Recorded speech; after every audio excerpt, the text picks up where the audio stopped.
Hello, it's me again for your weekly Dental Bytes. I'm Mark Wagner, the host.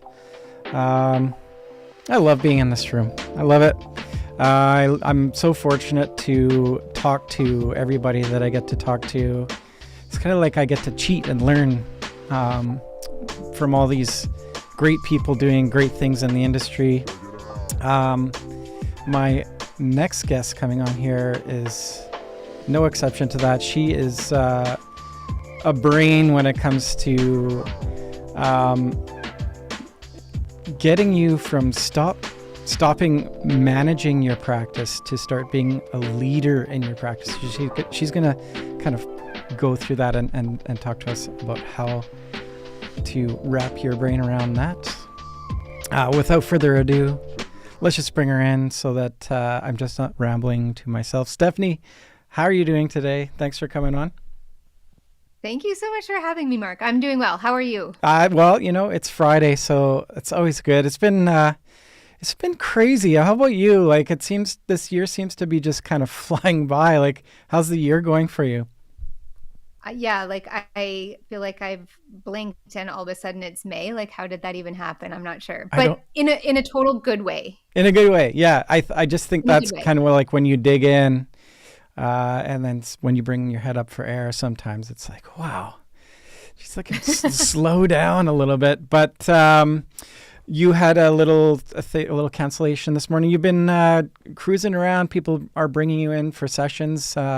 How's that going? How's being in front of a group of people and chatting about what you do? How much do you enjoy that?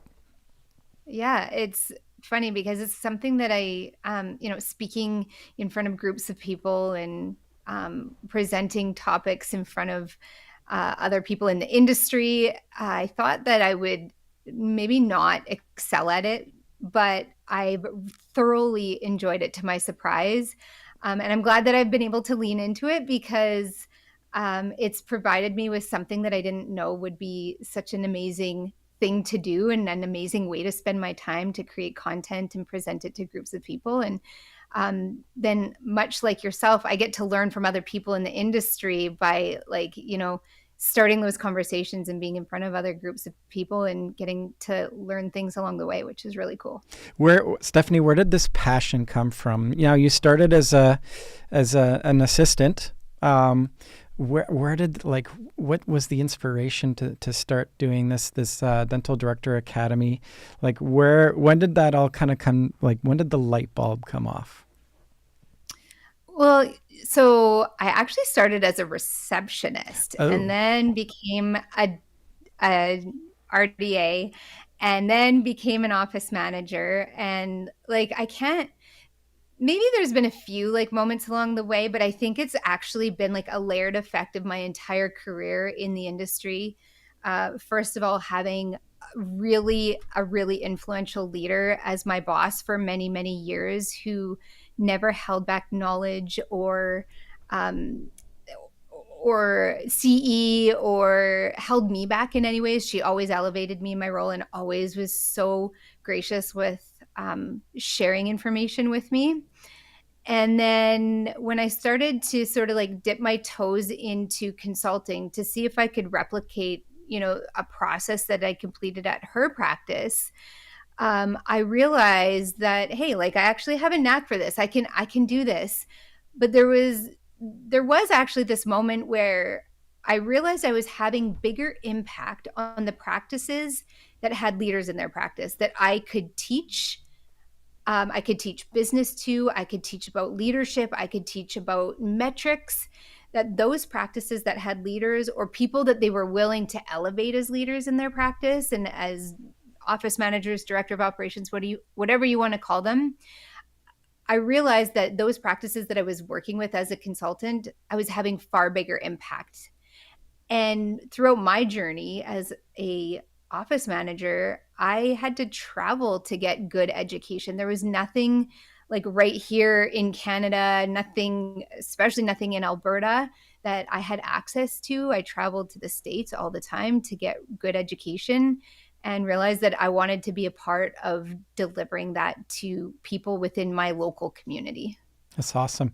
Um, you touched on it there. Like, what is the difference in between somebody that is managing their practice versus somebody that is leading the practice, and why? What are the things that make that so much easier to drive forward? So it's funny when I was an office manager. I had this running joke that people would meet me for the first time, and you always go through that conversation like, "What do you do for your living? What do you do for a living?" And I would always repeat and say, "I am a firefighter." And then people would be like, "Oh, you're like awfully short to be a firefighter. Like I'm 5 feet." Yeah. And then I would like laugh and be like, "Just kidding. I'm an office manager." But that's like what it's like is you just put out fires all day. Yeah. Yeah. Yeah. And so like there was always this like running joke about me putting out fires all day. I come to work, put on my firefighter hat and like put out fires and work very reactively all day. And when I sort of had a shift in my mindset around like putting aside the reactive stuff and working on proactive things, that was more of like a director of operations. Hmm. And luckily enough for me, the dentist that I was talking about earlier, who really elevated me in um, my role, we had an office manager at that practice at one point, and she was called an office manager. And when the doctor had asked me to become her office manager, she was very specific in really what she was looking for. And that was a director of operations. And we agreed that that was the best name for what I would be doing in the practice because we didn't want it to be associated with being an office manager in the traditional sense. It's really more about leadership and about um, metrics and about goals and understanding business than it is managing people and managing things. Right. Right. Right. You mentioned metrics. Like, how important is data, like in informing what's happening? And what would you say to the folks that are kind of like flying the plane without looking at the gizmos in front of them? Like, how important is it? Oh my gosh, it is so important. And you said it exactly specifically the way I communicate. It's like, would you ever get into a plane with a pilot who's not looking at the all of the metrics that are happening? Would you ever get into your car and try to go on a long distance journey and not look at your gas gauge? Like it is so important, and so important not only to just track metrics. I think there's a time and a place for tracking monthly metrics, and they're extremely valuable, but also tracking metrics in real time, like tracking metrics weekly so you understand exactly where you're going and when you're going there. For both the reasons of like, hey, do we need to shift gears? Things maybe aren't going as planned. Maybe they're falling off the rails and like something's not going right, and we need to fix it in real time, or maybe things are going really well and you need to reverse engineer it and figure out like how are we doing this? We just had our best week ever. Yeah. Why? Yeah. Like you don't want to wait till the end of the month to realize that you had your best week ever. Let's replicate it next week. Yeah. Yeah. So metrics are extremely important. What would you say to the folks that are, there's some of those types out there that they're just not analytical people. Where do they even begin? They don't want to jump onto dashboards or whatnot. How could you help somebody like that? Well, I have all sorts of fun spreadsheets that I can share, but generally speaking, I would say anybody in the role of director of operations or anybody in the role of business ownership is has a fairly A-type personality and likes to look at those things. So I can't say I've encountered yet a practice that doesn't like to look at the metrics or input the data. Finding the time to input the data can be challenging, but that's one of those key things that you have to do to switch from reactive to proactive.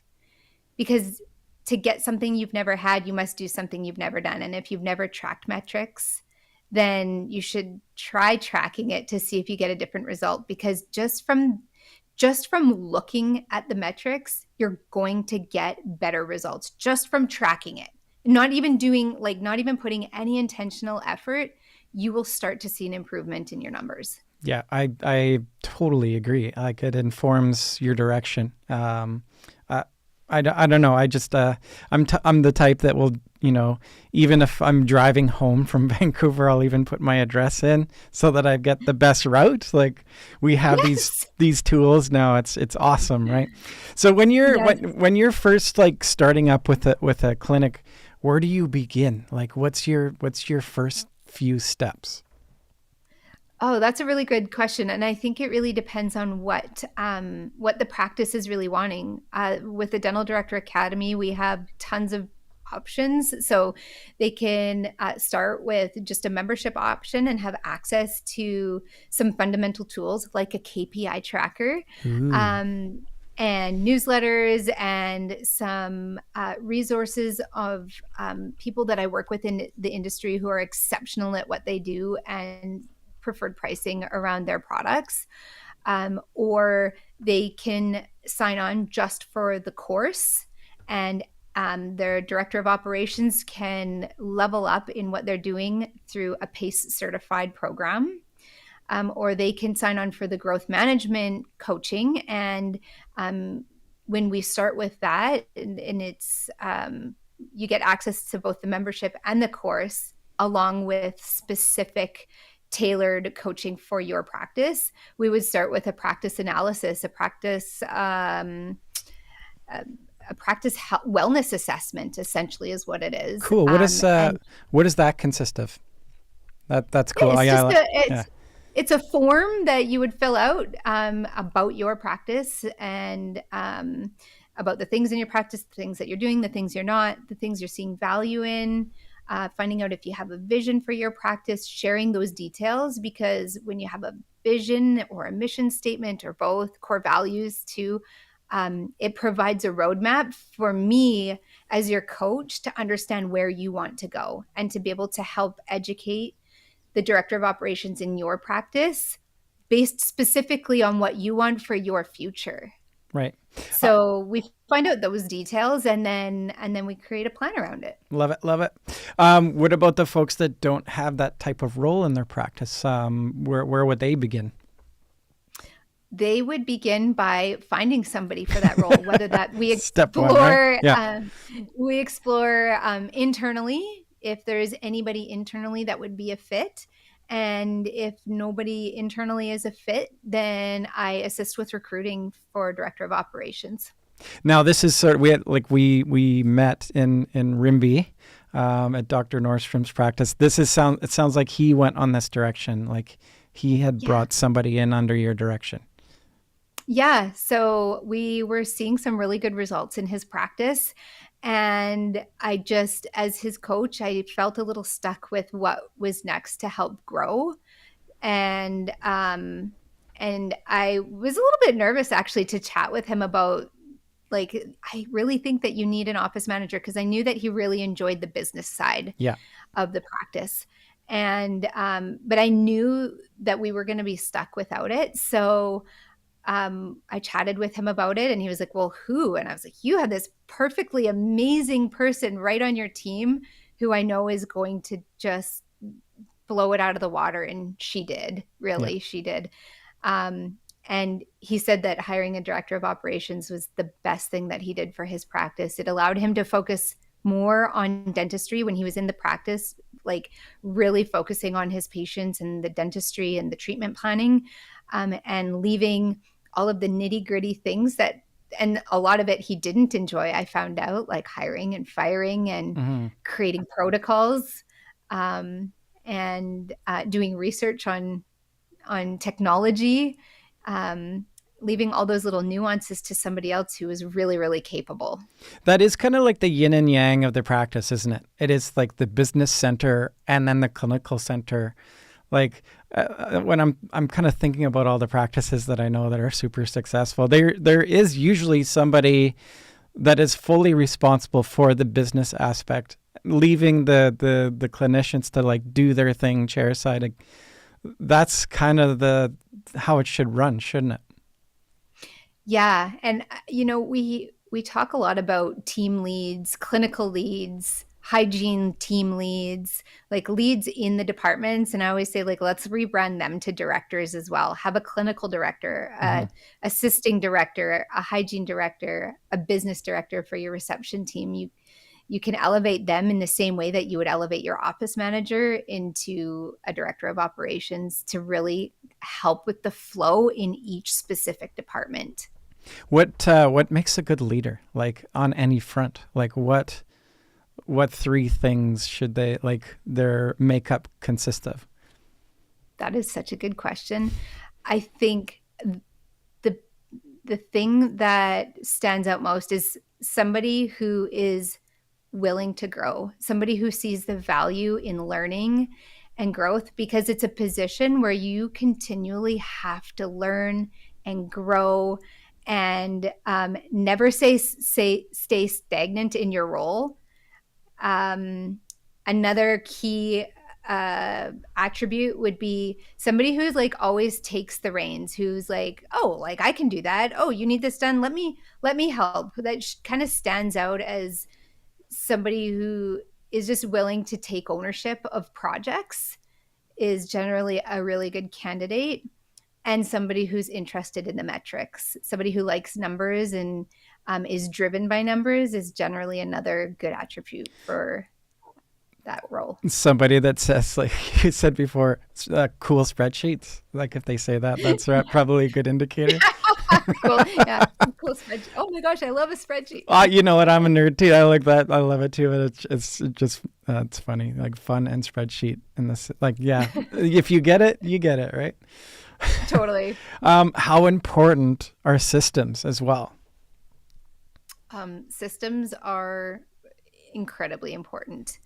To be able to run a really good practice, I think having good team members on board is like so important, but equally having systems in place that they understand, like these are the things that I have to do to be successful. Oftentimes we leave it to them to try to figure it out, and then we're disappointed as leaders or practice owners. We're disappointed with the outcome, but it's because we didn't actually provide them with the strategy around what the expectation was and potentially how to get there.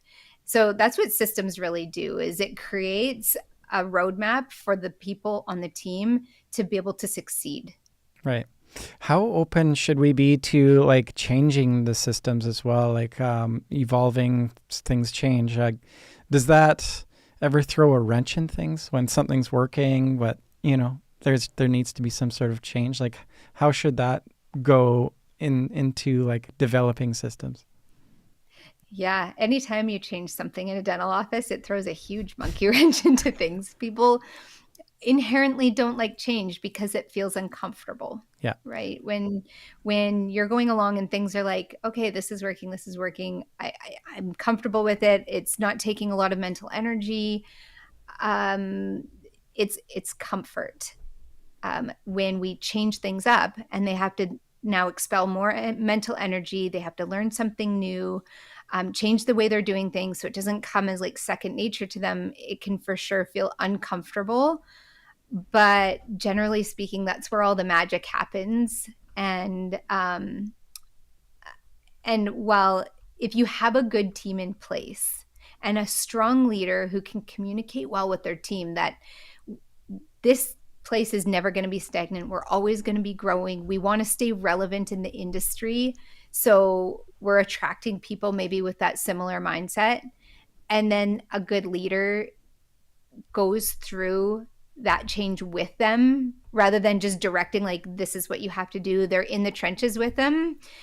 Generally makes it a lot easier for teams. And when you're continually doing it, all of a sudden, like changing one little system doesn't become that hard because it's the way you do things. Yeah, that makes sense. That makes sense to me. Okay, so how does DDA differentiate itself from all the other, dental management training programs out there? Like what's this? I won't ask you what the secret sauce is, but what's the secret sauce? How does it? what makes it special? First of all, there's not a ton on the market for dental management training specific for dental office managers to educate them around business systems, leadership, like all of those things are kind of the secret sauce to success in the role. And I think that DDA is different because we're Canadian based. We You can do everything online. I am going to be putting together live events in the very near future.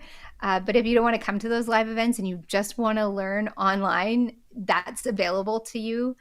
And I'm of a growth mindset. So I don't get comfortable. I live in the uncomfortable area. So I'm constantly learning and educating myself. And like this is a great example. I created a module around performance evaluations. And I had documents around performance evaluations. And then I took some courses and I learned some better ways around how to perform performance evaluations. And I changed it. It was all done. I could have just left it there.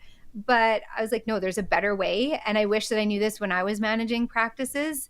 So I'm going to give this to the members of DDA because it is better. So I think what really differentiates us is that I will never be stagnant. I will always continue to do better and provide better things for the members. Even if it's already done, I'll redo it so that they have access to it. And I love that because you're how many folks are you dealing with right now? You must learn things every day. I could just see you being in a situation going, oh, this I want to implement this. This is a cool thing. Yes. Yeah. I can Yes. totally see that. And man, things are changing so fast with all these different softwares and management systems and AI too. We could dive into that. I know. How have you seen AI kind of change the game on from your perspective? I think that I see a lot of practices utilizing AI for their diagnostic and treatment planning tools.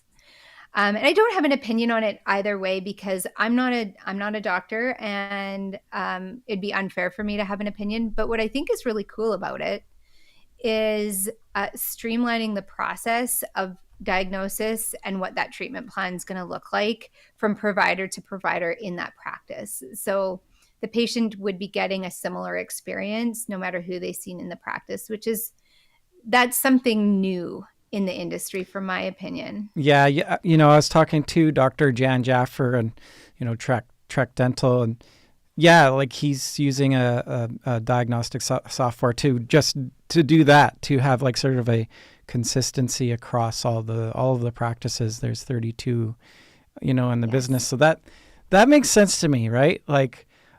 Consistency in sort of any business is important, where somebody comes through the door, even if it's a referral, somebody's going to get the same reoccurring care, right? That's mission critical, I think.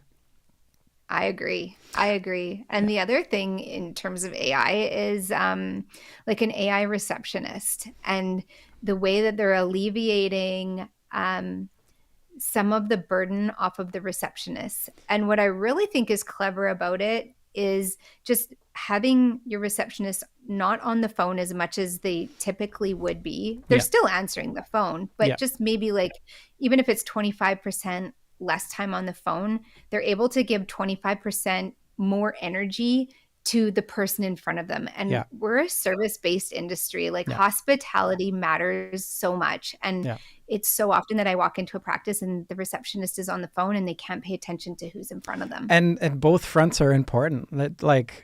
I can't speak to both fronts enough. From a sort of, we're coming from the marketing side of things, we're sending patients to practices, and if a patient is not sort of received in some way, whether that's a text message or email or phone call, to establish that connection, within 5 minutes, you're 22x less likely to have that patient become a patient of record. It's bananas. But you have these these teams at the front end where it's like mission critical to like for them to be patient facing. Like, how do you like? Have you seen any good AI front end reception tools out there? Like, are there good ones? I've seen a couple, but they're kind of, I don't know. I'm not too sure if it's there yet. Have you seen any that like you're like, okay, this is pretty cool?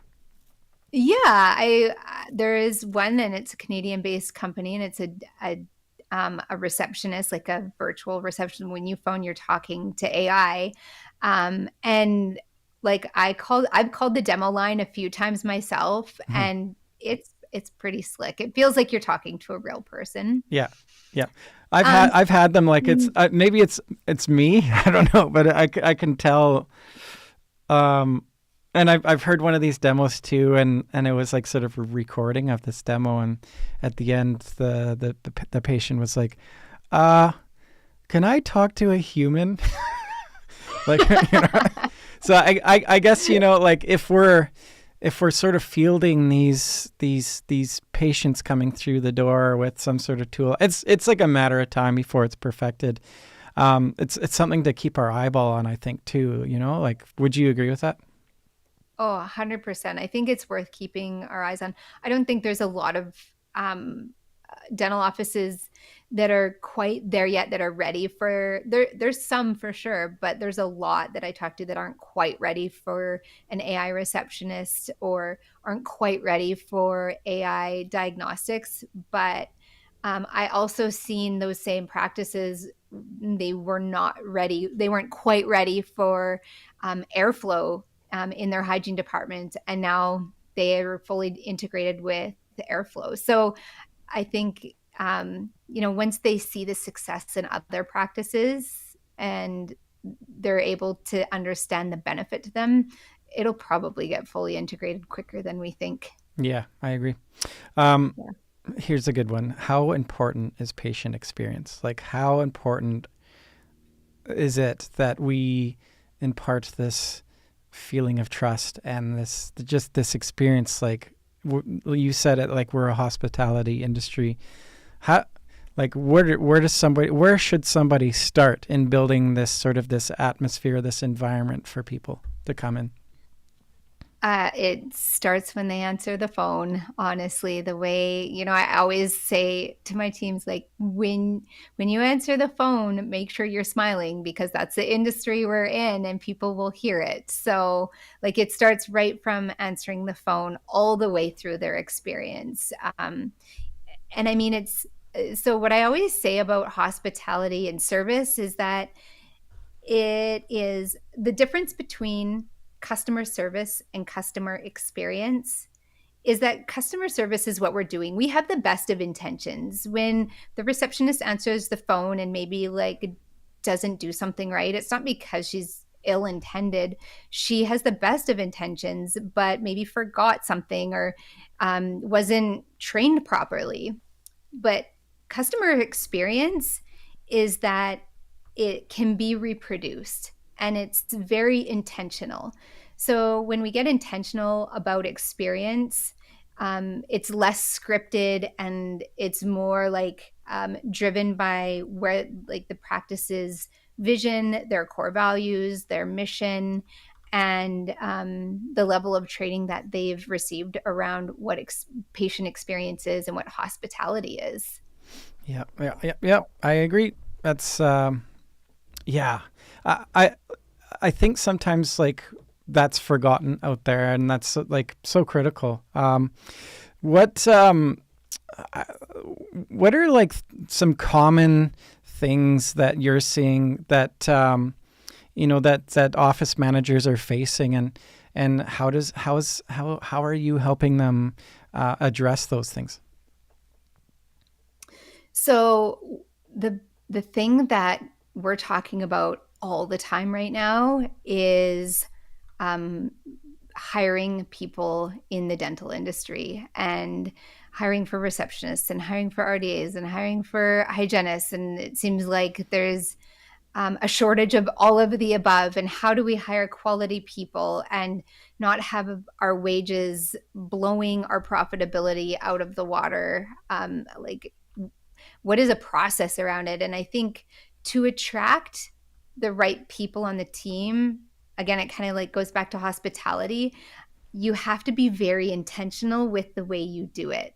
So I have processes that I teach office managers and director of operations around how specifically to do that, a full hiring process and a few different ways to kind of get clever about how you're hiring, so that you're standing out above the rest and you're not just treading through the muddy waters with everybody else that's also hiring. But also a way that you can really shortlist those people that you're hiring for in a way that makes it easy for you, and you're not drowning in resumes and drowning in trying to like hiring through resumes. I think there's a few different methods on how you can do that. A hiring event is one really clever way. Oh, hiring. Yeah, that's a good Um, idea. Yeah. yeah, and really elevating your hospitality towards the candidates through your hiring event. Like when they come in, it's so great to meet you. Would you like some water? Please have a seat. Like, just giving to them what you would expect them to do in their role. Like expand on that. Like how does that event look? That's an interesting concept. Yeah. So, oftentimes when you post an ad, you will get many, many responses, especially when you're hiring for a receptionist. And it can be really like overwhelming. You get 100 applicants and you're like, I don't know even where to start. And basically, you hire almost everybody to the hiring event. You don't keep it a secret that it's an event. First of all, you're like, I'm going to meet with you and other candidates to streamline the process. So we're doing a hiring event and we'd like to invite you. This is the time, the day and the time it's going to be. So you really expedite that process. You could meet with 50 people in a 1 hour event and narrow down your selection to the people who you want to do that 1 hour interview with or a longer working interview with through that event. So you bring them in, you educate them on everything that you expect in the position. You provide them with the job description, the checklist around what they would have to do day to day, the vision for the practice if you have one, sort of the history of the practice. And then you say to them at that time, hey, listen, if this isn't for you, now that you know all about the job, if this isn't for you, that's totally okay. Feel free to leave. Like, you do not have to stay. That's what this is all about. So you get to know us, we get to know you. Mm-hmm. And I've actually had people get up at that time and leave. They're like, yeah, this is definitely not for me. This Yeah, isn't yeah. what I want. But So that's good, we're not right? Like wasting anybody's time. you're not wasting time on either front. So that's good. Yeah. And then anybody who's left after that, usually, if any, that's like one person. But after that, then you kind of do like a speed dating style interview Mm-hmm. where you and maybe anybody else on your team that you would feel comfortable helping with the hiring process would grab one candidate at a time, talk to them for like 3 to 5 minutes and get a feel for that first impression, their delivery, and if you'd like to see them back for a more formal interview or a working interview process. That's so interesting. Yeah, I could see that Yeah. being really effective. That's cool. I haven't Yeah, heard. we've had really good success with it. Yeah, I could see that working. Yeah, that's cool. Awesome.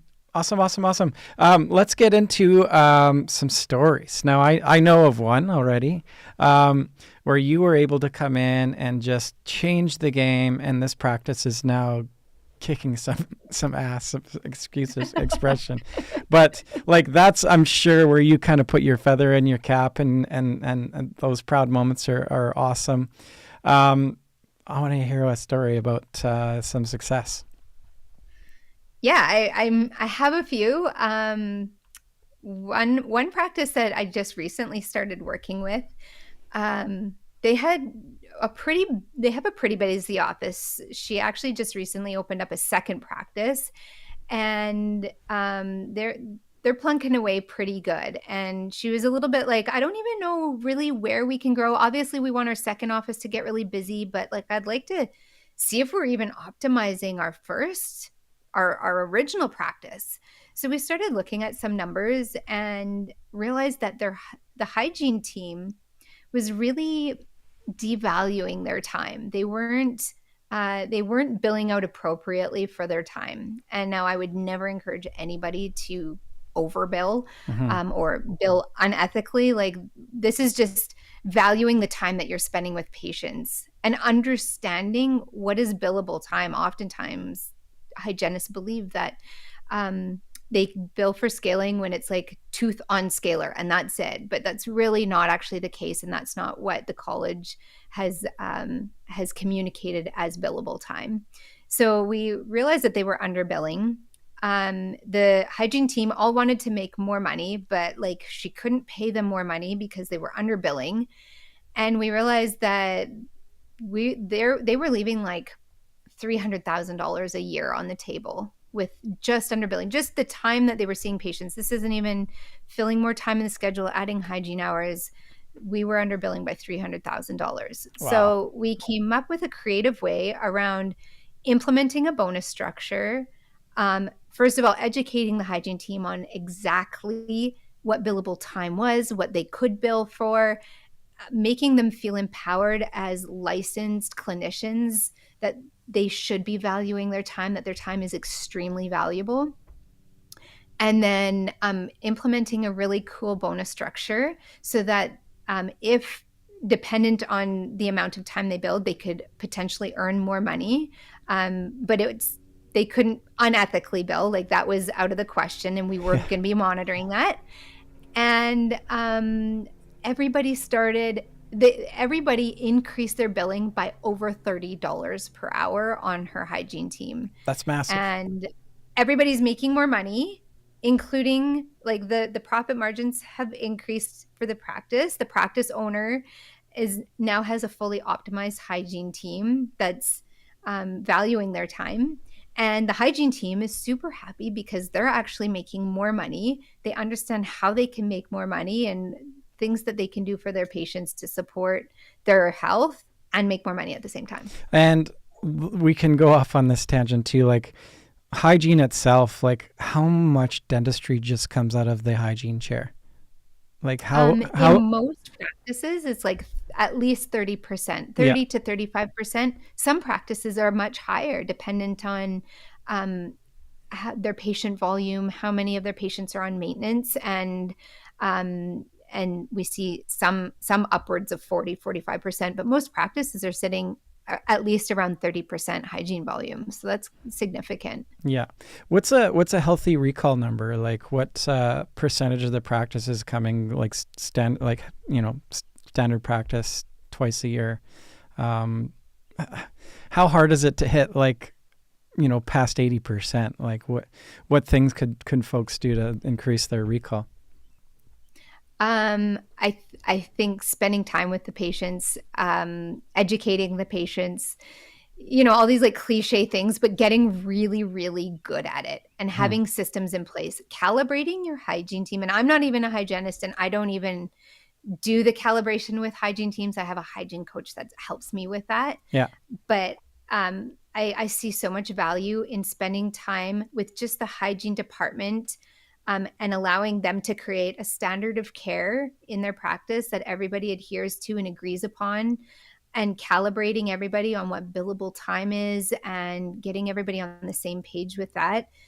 Taking an hour a month or even a couple hours a month to have your hygiene department get together and review all of those things, it generally pays for itself in dividends. Yeah. How important is that relationship too with the patient? Like they're seeing their hygienist, twice a year. How crucial is it to have maybe a little extra time to just chat with patients? I think it's incredible when I see dentists that give their hygiene team autonomy around how long they would like to book their patients for, based off of their individual needs and their periodontal conditions. And as long as the hygiene team isn't taking advantage of that time and not billing for it, Right. it's a win-win for everybody, right? Yeah. It's a win for the patient who gets a little extra time with their hygienist and understands what's going on with their health. And I mean, I could go off on a whole other tangent around, your that what the hygiene team does and the way that they educate patients is so, so important to your overall health, and Yeah. how there's tons of systemic conditions that are linked to your oral microbiome and all of that stuff. Like, it's just so important for people's health in general. Yeah. Yeah, like the education part is massive too. Like, and case acceptance too, and like how the patient trusts the practice. It's the dialogue is so important. Is that like, do you develop that like in scripting? Like, are there certain steps that there should be certain boxes checked every time a patient comes through the door? Like, what's that sort of look? Is that sort of like an individual practice thing? It is in a sense, but there's definitely some key components, and this goes back to my treatment coordinator days, and I was like super passionate about my job as a treatment coordinator and case acceptance. And then it kind of snowballed into, at one point when I was an RDA, I did all of the new patient intakes for a practice. We were really trying to grow our new patient volume and create more referrals. And I did all of the new patient intakes. And in both of those roles, I would ask a key question to my patients. And that was, what are your goals for your teeth? And what are your goals for your oral health? And oftentimes the patient would look at me like, I have never been asked that before. What a weird question. I want to keep them. And sometimes, yes. And that's exactly what I'd say. I'd be like, well, sometimes people tell me that they want to keep their teeth forever. Sometimes people tell me that they want to stay out of pain. Like, what's important to you? Yeah. And then all of a sudden, when you can link the patient's treatment plan to what's important to them. So since you told me your goals are to keep your teeth for a lifetime, this treatment of coming in every 3 months for a hygiene appointment is going to be imperative for you to meet that goal because of whatever your condition is. And asking questions to your patients around like what would be important to them is far more effective in case presentation than just spewing out different treatment options and coming up with like A, B, and C. Oh, you can do treatment A, you could do this, overwhelming the patient is often like the worst thing that you can do as it pertains to case acceptance. I think understanding their goals and then creating a treatment plan around their goals is a far more effective use of everybody's time. I like it. Linking it to, seeing the radiography up on the screen or, something along those lines. I love it. So what things is DDA doing to support practices and scaling without overburdening the dentists? Like, how do we keep them, chair side and not feeling overwhelmed? What's your secret in doing that? The secret is to really elevating a director of operations. So getting all of the little minutia, small things off of the owner's plate so that they can focus more on their patients and the things that they want to do clinically, or maybe even take a holiday here and there and like not worry so much about what's going on in the office, like actually decompressing and like getting rid of some of that stress because they have somebody that they trust and who is really, really capable. Yeah. I think that is the key to what we're doing to helping practices succeed better. And how has that been in sort of the practice owner, like alleviating themselves of those hats? Like, has there been ever some time where you just have to pull the owner aside and go, it's okay, so-and-so's got this. You can relax. Like, is that hard for some people? For sure, it's hard for some people, but generally speaking, those people that want to hold on to the control of it all, they're not willing to elevate a director of operations. So I've not yet experienced an office that's like, I still want to control it all, because they're not in the place yet of like wanting to get there. So they're not investing. Yeah. They're not in their ready. practice that way yet. Yeah. That makes Yeah. sense. They wouldn't be enlisting your services if they weren't ready for it, I suppose, right? Yeah. Yeah. Generally, they're pretty ready. Yeah. That's cool. Let's dive into it here. I'm going to bring the screen up and you tell me like who would suit the following. So I'll just like pop over here. Oh, wrong page. There we go. So in your experience, like where does each of these solutions work the best? Like who would benefit from a membership? Who would benefit from, the course situation? And then obviously from the consulting aspect, like in your opinion, who's suited for these things? So we'll kind of like go with the consulting, the most robust program, and kind of work our way back. Yeah.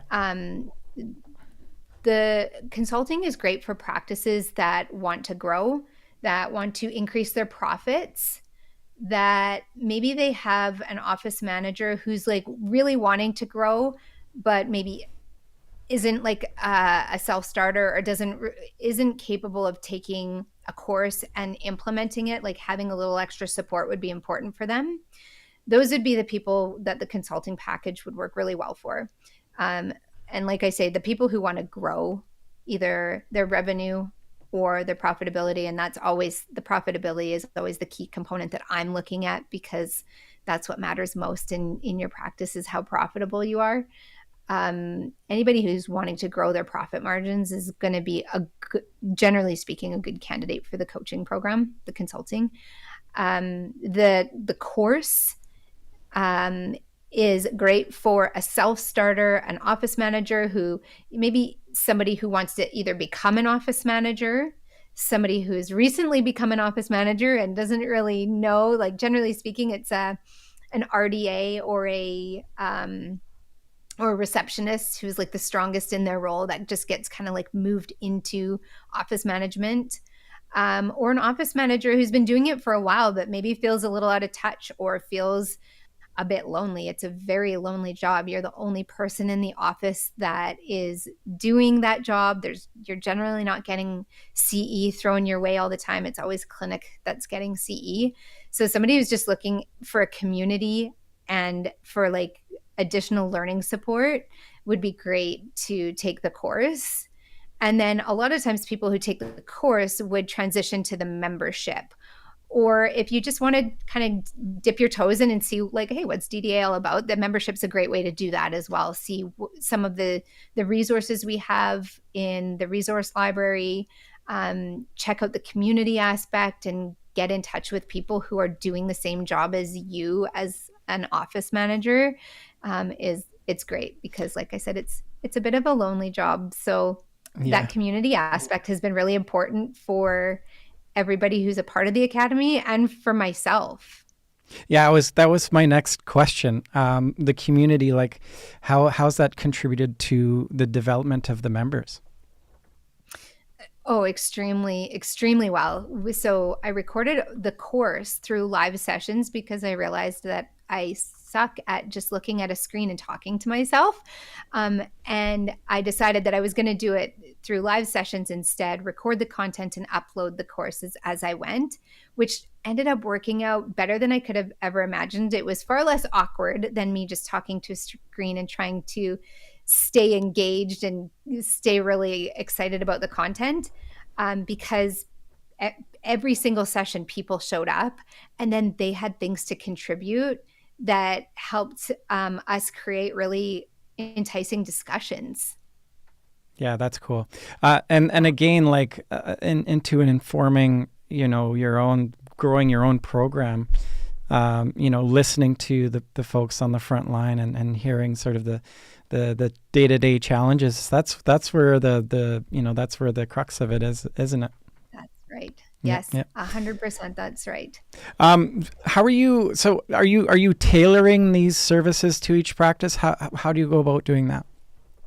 Yeah. So for anybody who signs up for the consulting component, we tailor what we're doing for your practice specifically and what your individual needs are. Cool. And how would one get started with you? Where would they go? What would they do? just go to the website. You can sign up right from the website. If you're not sure, you can contact me right through the website if you wanted to just get a conversation going. Shoot us an email. I just love to chat with people in the industry, to be truthful. I love what I do, and just getting to know people and their stories, and getting to just know people in the industry is really exciting for me. So even just getting a conversation going is great. It's a great industry, isn't it? Like there's so many passionate people doing so many cool things. My last podcast I was talking to a doctor from Cairo, which is like, and in the conversation, it's there wasn't anything that wasn't like that I wouldn't experience over here in North America. It's like it's a pretty cool small community, and like everybody's, I think, really on the most part happy to collaborate and help each other out. What have you experienced? That is so interesting. Yeah.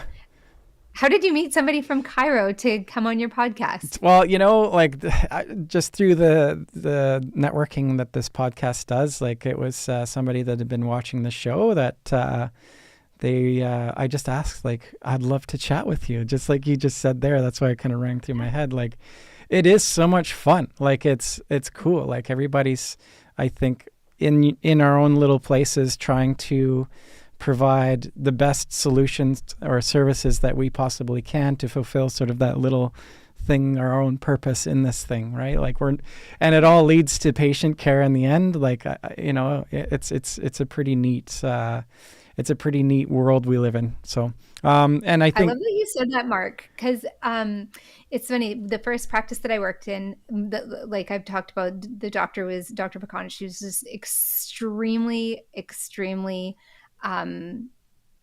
kind and had purpose and vision. And she created this really robust vision for her practice. And part of that vision was to change the way people viewed going to the dentist. And so every day when I went to work, I knew exactly what my job was. Like I had to, at the crux of it all, I had to change the way people viewed going to the dentist. And I had to do that through my leadership to my team. And then when I stepped out of her practice, that did not change for me. Like, as you just said, what we're doing at the end of it all, it affects patient care. So like my vision is still through my company to change the way people perceive going to the dentist in a positive way. And it's through a very unique channel that I'm doing that, but that's really why I'm here, honestly, that's our mantra too. It is, we're accumulating all these amazing stories from like folks like you, and like people should be, I don't know, like I'm excited to go to the dentist because I'll look at all the technology and know like, oh, and I'll like, wow, you know a lot about dentistry. Are you a dentist? Like, no, I'm not. I'm just like, then I'll explain what I'm doing. But like we all kind of have our different roles in it, and it's so much fun.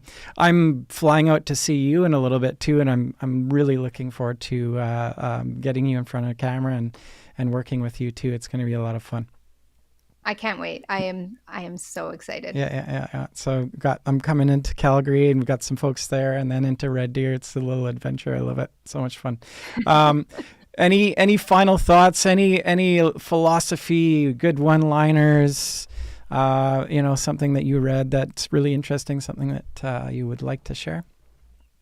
I think I kind of said it at the beginning, and that's to step outside your comfort zone.